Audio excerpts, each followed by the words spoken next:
Hey guys, it's Linda. Welcome back to the channel. Today I've got this cute little blackberry lemon set, I think is what we're going to call it.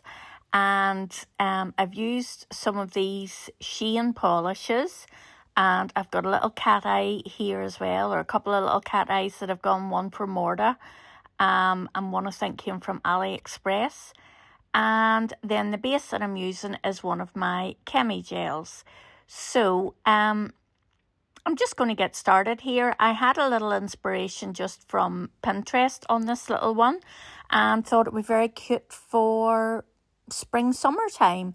I've seen a lot of these wee sets going around and I thought I want to recreate it. So I'm going to pop it into my Etsy shop. So again, if anybody is interested in any of the sets I make, I do have them in my Etsy store, and they are all custom designed, so we can change it up whatever way you wish. So I hope you enjoy. Don't forget to like, share, subscribe, and come into the comments and let me know if it's something you would wear.